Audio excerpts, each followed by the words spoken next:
So out of the box, iRacing works pretty damn well, and if you need to change anything, the in-game settings menu pretty much has you covered, but that does leave some secret little gremlins hidden within the config files. And before you go spelunking in that wall of text, I'm going to be sharing with you 3 specific settings that pretty much every iRacer will be able to benefit from. 2 of them are in the config files, but don't worry, there is one that's just buried in the iRacing settings menu. Before we get into it, super quick, I want to be 100% upfront and honest with you. I did not find any of these settings. These are actually from Sense of Speed's fantastic video on iRacing FOV, especially for triple monitors. I'll be leaving a link down below to that. If you do have triples, I highly recommend that you watch it, and if you're interested in FOV and the more technical explanations of all these settings, that is going to be a fantastic place to do it. He absolutely hit it out of the park with this video, but here's just a quick little abridged version for some more critical settings that I think everyone can benefit from. Let's start with the config file settings first, but first and foremost, how do you get to them? Because if you've never been in them, I don't blame you that you don't know how to get there. For me, and for most of you, they're going to be in your documents under iRacing, and then you will have 2 separate config files, the app file and the render DX11 monitor file. If you've never opened up any kind of document like this before, Windows will prompt you to choose an application to open it with. Just open it up with Notepad. It's the easiest and it works 100%.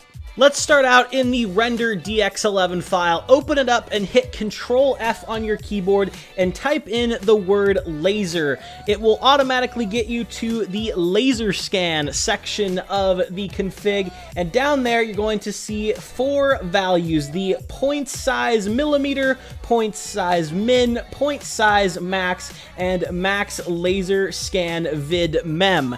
This is going to be controlling the actual plots of data that the laser scan, the high fidelity LiDAR scan, is simplified down to. By default, if you have not run the graphics config in the iRacing UI, it will be set to 90, 2, 8, and 256. If you've ran it, it will be a different value. It doesn't matter. We are going to be changing these values to 120 for point size millimeter, 8 for min, 64 for max, and for our video memory is going to be 512. Once you're done changing the settings, head to the top left-hand corner, hit File, and Save, and you can safely close out of the window. Immediately when I hopped back in the car, the road felt just that tiniest bit, a little more grainy. The curbs felt like they had a little bit more detail to them. The whole track as a whole just had a little bit more detail to it felt like, and that's always nice to have here in the sim. Let's now open up our app.ini config file, hit Control F on our keyboard, and type in force feedback. It'll automatically take us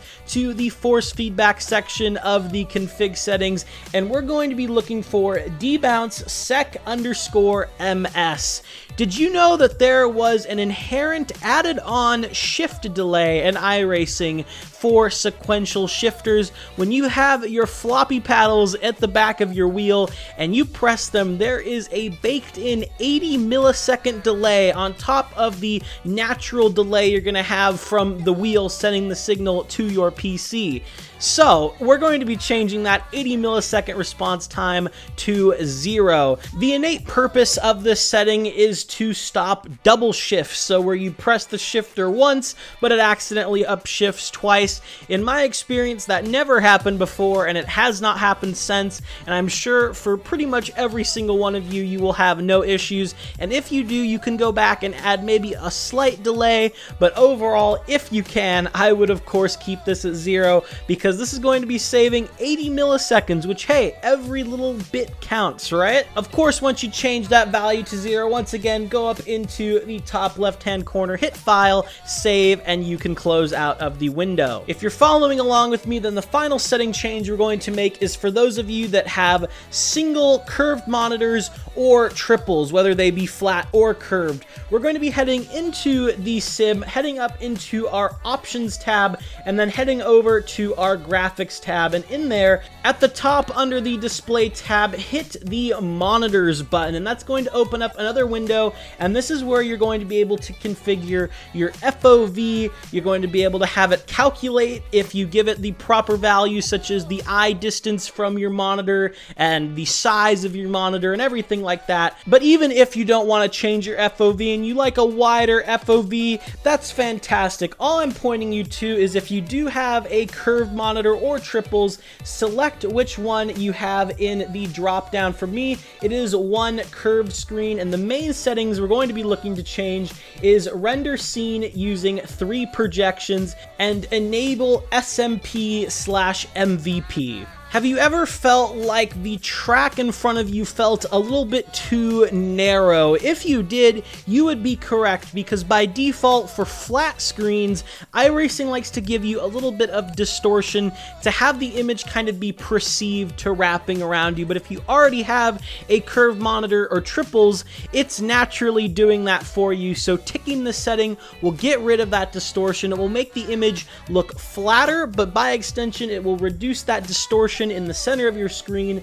and make everything just look a little bit wider and look natural. For me, this was a fantastic change. I did not know about it, so I'm sure there are some of you rocking triples or curved monitor that do not. This will be an absolute game changer for you. But yeah, those are 3 kind of hidden secret settings here in iRacing. If you didn't know about these and you found them helpful, then be sure to tell me in the comments below if you do notice any difference. And once again, if you want a more in-depth rundown of not only all the settings I talked about here today, but as well as a lot more information on FOV for triple monitors and curved screens, there will be a link down below to Sense of Speed's video. But thank you for watching as always. If you enjoyed, a like and a sub would mean a lot. Thank you all for 1K subs, and I will see you all in the next one. Have a good one, guys.